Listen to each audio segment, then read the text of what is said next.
Yo, once again, it's on. Back at you one more again, Real Kens TV in the house like kitchen sinks. Before I get into this afternoon story, y'all jump in the comment section. Let me know where you're chiming in from. I'm in Lexington, Kentucky. Let me know your city, your state, your hood, your set. Let us know if you the man or the woman that you say you be. Ordeal situation is going on with R. Kelly. Infamous R&B singer R. Kelly, one of the greatest, if not the greatest, that's ever done it. I think him and Michael Jackson are somewhat in the same. I don't know if I could put anybody in the same category as Michael Jackson, but R. Kelly, if Michael Jackson is top tier, which obviously he is, R. Kelly is like right underneath him. Has a situation in which a dude from the Aryan Brotherhood, allegedly, clearly, but I'm gonna still say allegedly, he came out and said that he's at a stage in his life to where, a point in his life rather, he has cancer and he's not gonna make it. It's only a matter of time before his unfortunate, untimely demise occurs. He was approached by a prison official with the promises of, if you want to live your last days out, your last days alive out on the streets, I need you all to do one thing for me. Prison CO. Need you to take out R. Kelly. This individual didn't ask any questions. He didn't, and you all can look this up. This is public record. This is, it's all over the internet. Initially, he agreed to it. When I can go home for how many years, days, months that I have left, all I got to do is take out this individual. Now, this individual, this Aryan Brotherhood dude, was never getting out of prison. He was known for taking people out. He already had a reputation. He already, was a very, very violent individual. Mind you, R. Kelly's just at a medium security prison. He's not even at max. Medium security. I believe in North Carolina somewhere. Butler. He has a plan to do R. Kelly in. He's going to take him out. But when the time came for him to actually do it, something spoke to him. Something told him in his mind, nah, we're not going to do this, man. I've already taken too many people out. Tried to take too many people out. They've never upheld their end of the promises. I've gotten some, special privileges or whatever. But I'm about to be off this earth at some point soon. I don't want to take this man out or whatever. Why would they want me to take him out? So it has to be some validity, some truth to what R. Kelly is saying as far as he's been framed and the people want him unalive, because this is something that he's been talking about. So instead of taking R. Kelly out, he pulls him to the side and they have a conversation. And he tells R. Kelly what they have planned for him. Exactly what the BOP, Bureau of Prisons, want him to do. You see, R. Kelly has a new defense team. Allegedly, Bill Cosby came in, hired his appeals attorneys, the same attorneys that he had. When I say he, Bill Cosby, they got him out of jail on appeal. He came in. R. Kelly don't got no money like that. Hired the defense team for R. Kelly. They've discovered all type of things, crooked things that the government and the prosecution and the judge allowed. They've discovered all of these things to see when your money's long, when your pockets are long, you can get so much more done. Not to say that you're guaranteed to be acquitted, but the chances, probability of you having a fair trial or, close to fair trial is greatly increased, opposed to if you in there with a legal aid or you don't have no money, a public defender. It's a big, big difference. Yeah, R. Kelly, he got a little money or whatever, but he ain't got that P. Diddy money. He ain't got that Bill Cosby money. It's not even, he should. And I think that's what all of this is about. His catalog, he wants his catalog. People don't want to give it to him, so they just come with these charges. But we're going to get to that in just a second.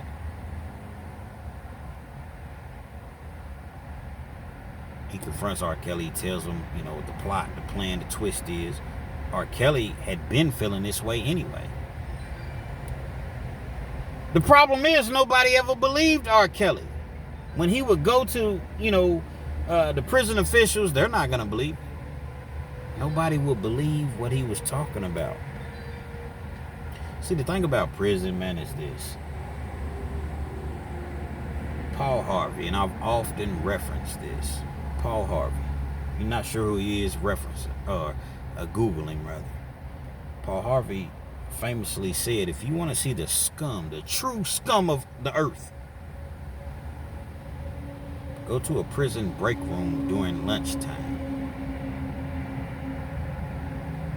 Let that soak in. If you want to see the true scum of the earth, man, go to a prison break room during lunchtime.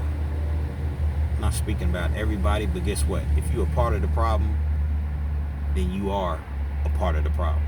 If you know what's going on, if you see all of these things that are happening, but you're like, oh, well, I don't treat the inmates this way. Yeah, but you see that everybody else does. And you continue to work for that organization, then guess what? You get what you get just as well, man, because you're part of that problem. I've seen some of the most nastiest people that I've ever seen in my life on prison staff, man. Nasty. They'll tell you when you go to prison, when you get to that Rotary Farm, which is where you go to get processed and classified and mental and psychological evaluations and physical evaluations. Then from there they say, okay, it's a temporary spot. You're going to go to this prison. This is going to be your level 3, level 2, level 4, whatever. But they'll tell you off top when you go to medical. Our job is to not make you feel comfortable here. Our job is to do the bare minimum and keep you alive. If you wanted to be comfortable, you should have kept yourself out on the streets. I get it. I get that part. They don't care anything about you. Nothing. No regards for human life whatsoever, man. No regard. Any of y'all that's been in prison, man, you can attest. I get people that jump in my comments all the time and be like, man, real Kens, man, we rock with you because we know that you real. I'm from Kentucky. I've been in Kentucky prisons. I've been to this prison. I've been to that prison. I know what they do. That's what it is. Their only job is to keep you alive, and half the time they don't even do that. And when they do fail at that, they're going to try to cover it up and make it seem as though it was your fault. Y'all rock with me. I don't condone R. Kelly messing with young girls. I don't condone any of the things that he did. But at the same time, you have to look at it like this. Get him for messing with young girls. Get him for the crime that he actually did. This whole RICO Act, man, it's so, like, it's getting to the point to where it's gotten to the point. It's beyond the point. It's despicable. It's sad. Think about it. Some of you all that's watching this video, right? All of you all that's watching this video, you successful. You have a nice business. Things are going well for you. Let's just say you're not even married. You may be married, but let's just say you're not married at the time. You got all this money coming in, all this success coming in. You looking out for people. You looking out for your, employees or what have you. But you like to do what you do when you're away from the job. You travel a lot. So whenever you travel, you go and you go on these websites, if you will. And you get you 2 or 3, or 1 or 2 or whatever, how many you want, strippers or dancers or escorts. That's what you do. They come to your hotel room. They entertain you for however long you want them to. A couple hours, all night, 3 hours, 6 hours. You pay them whatever their fees are. And that's what it is. I want y'all to really, really pay attention and listen to what I'm really, really trying to get through to you all. You're not thinking you're committing any crime. You're not thinking that you can go right on the internet. Go right to Backpage. Go right to list crawlers. Go right to some of these websites to where you just type in, boom, boom, boom, girls pop up, or yeah, charge $150 an hour, whatever. You got a successful business with $150 an hour. I'm a millionaire. I make millions. Matter of fact, give me two of y'all. Y'all come through, you do your thing or whatever, but you're in a totally different state from where your business is located at. You're in Kentucky and you're way in Seattle. You way in, California, New York, Virginia, North Carolina, wherever you may be at. This is what you do. Again, not bothering anybody. You done paid people, overpaid people, more than what they charged you. You ticked the wrong person off. Whatever the case may be, you ticked the wrong person off. And they're going to put their dirt on you. They're going to go through, see what you do, the private investigators. Oh, he likes to hire escorts. He likes to... So now you on the investigation. You don't even have a clue. You continue to do so, minding your business.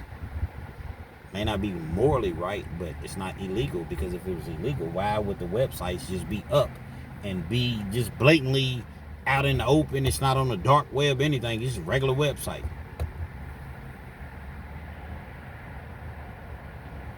You getting these escorts, they coming through or whatever. And all of a sudden, one woman comes out. He forced me to do this. They don't know anything about you. They don't know your real name.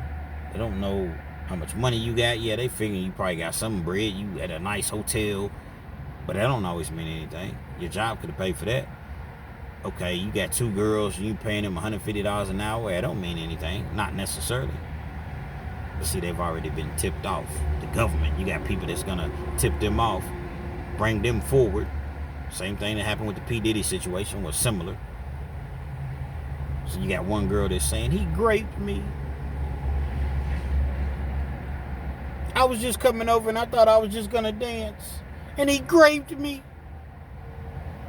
And she coincides. She gets, with another individual. They conspire. Come up with a story. Now she comes out and says the same thing. He raped me too. And another woman comes out. They all done conspire with each other. Why didn't you ever say anything? I was afraid. I was scared. I didn't know what to do.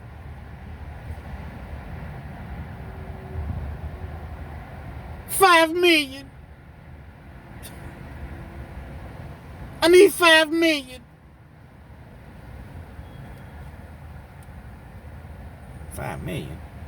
Nah, I'm not giving you no $5 million. So now you got to go and hire an attorney. Well, you already have an attorney, because that's how the message is gonna get across to you, that they want $5 million each. Each one of them wants $5 million. You dealing with their attorneys. Well, my client wants $5 million, but they'll take $750,000. You ain't did none of this. You ain't raped nobody. I ain't giving them a dime. All right. Charges are filed. 3 women saying the exact same thing, but they all lying and all conspired. Lawyer wants a few million. You get to thinking, man, I'm paying out more for my lawyers than this is gonna cost me a fortune. Sometimes you go on and settle with them. Here, man, I ain't got $750. Give them $300,000. Give them $250. All they want is some money. They lying. Not to say all women are lying, because I'm not saying that. But a lot of these women are lying, and the more that we see the R. Kellys and the P. Diddy's and the Bill Cosby's, the more and more they're going to feel, confident in just making these stories, just making up stories. Cassie and this P. Diddy trial and the other Jane Doe, Mia, whatever, no, blatantly lying. Blatantly came up with a story and said P. Diddy hung them over a balcony, got caught in a lie. And the prosecution did absolutely nothing about it, because it's all designed to lock you up. They want P. Diddy. They just removed a black juror, man. Well, number 3 black jurors in the first place. Said that there was a discrepancy about his address. Said he lived in the Bronx, but he's always at his girl's house. But the prosecution did their due diligence, and they knew that he was an urban city kid. Well, he wasn't, but at one point he was an urban city kid. He was more likely to at least listen to what P. Diddy had to say. Give him an opportunity. potentially vote not guilty, so they got him off the stands. Prosecution got 9 strikes.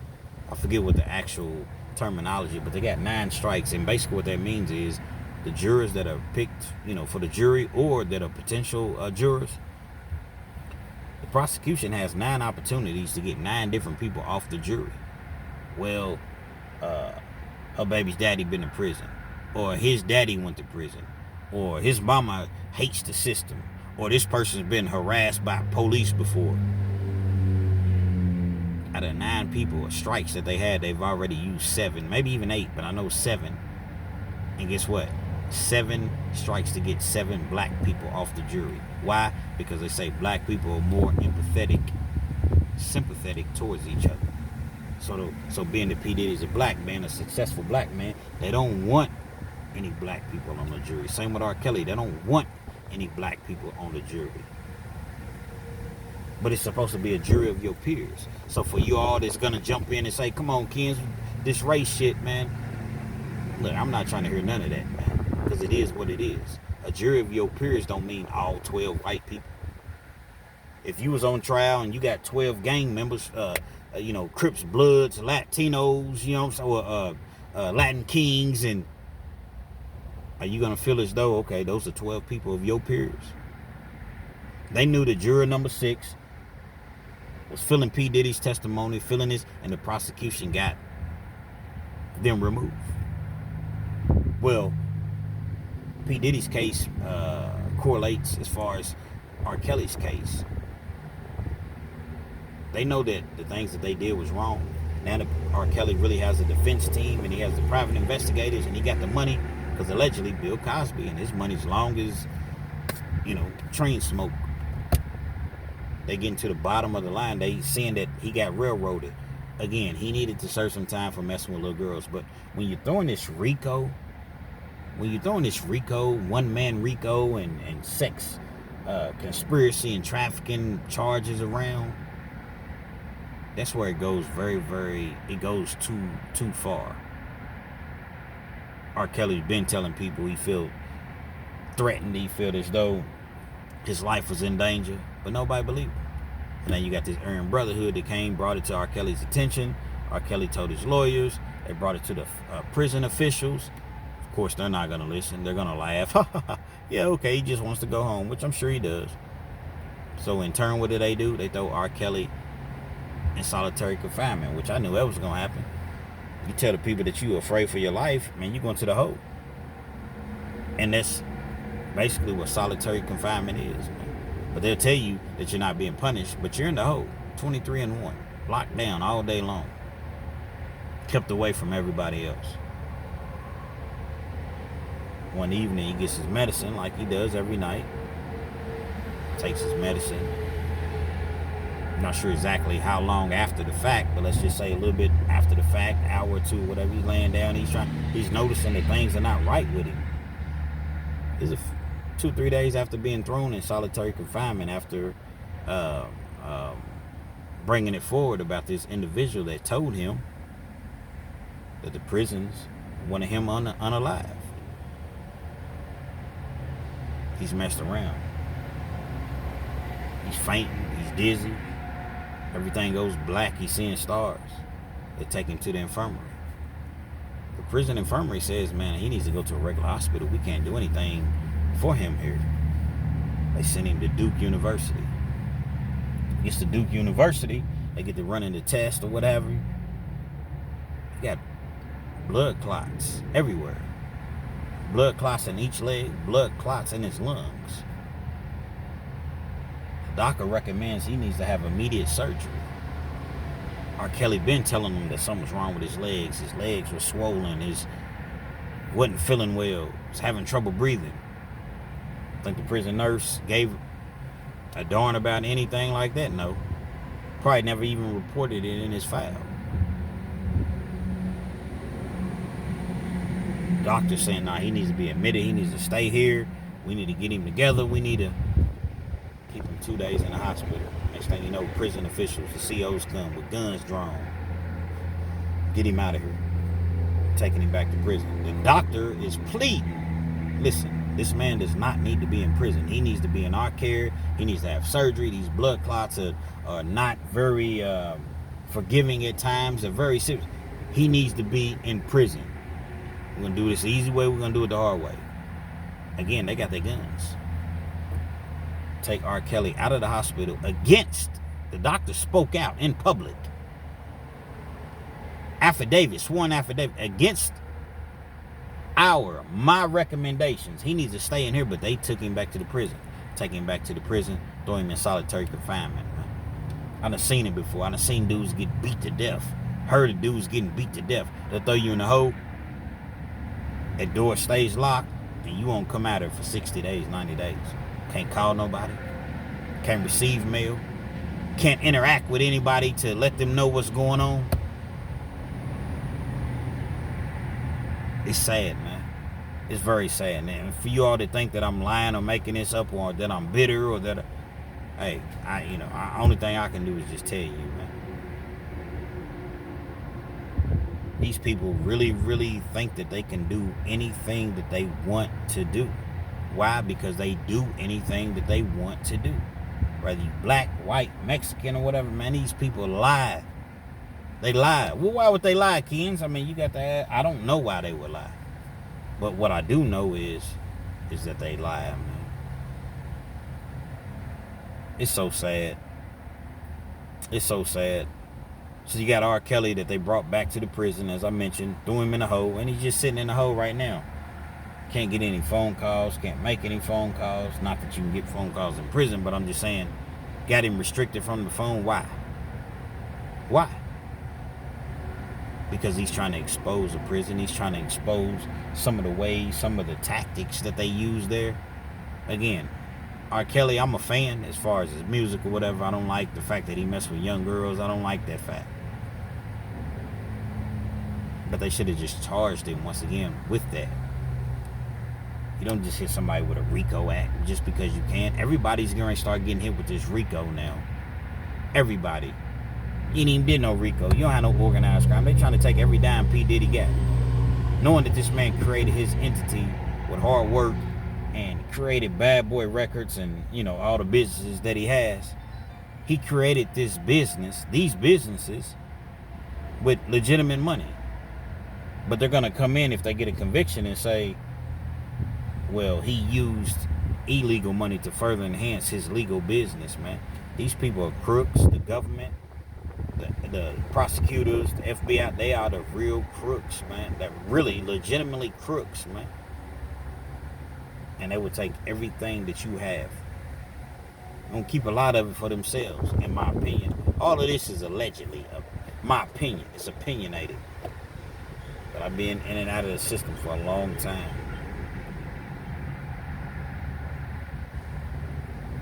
I don't know what to think. I don't really know what to say. I don't know. The sex trafficking thing has gone way, way too far, man. Way too far.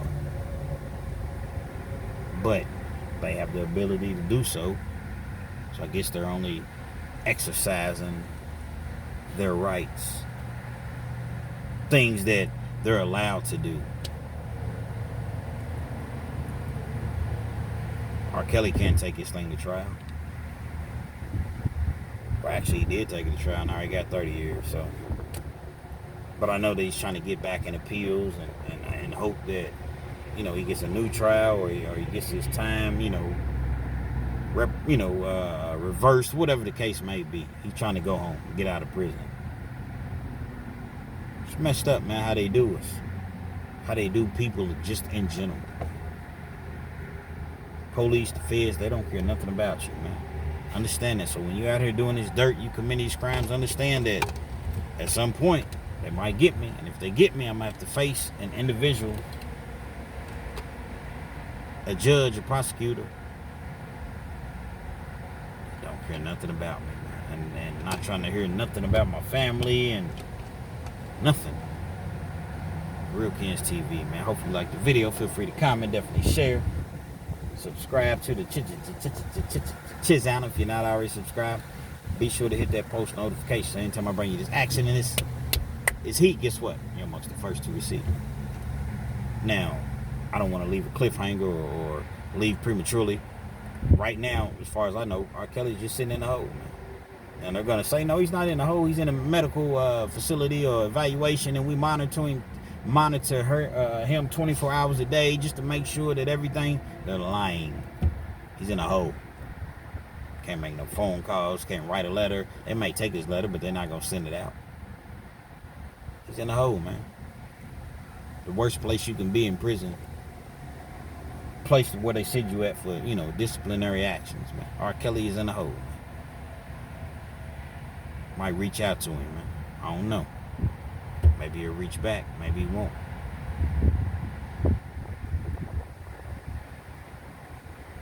Just sad how they just do people, man. Real Kens TV.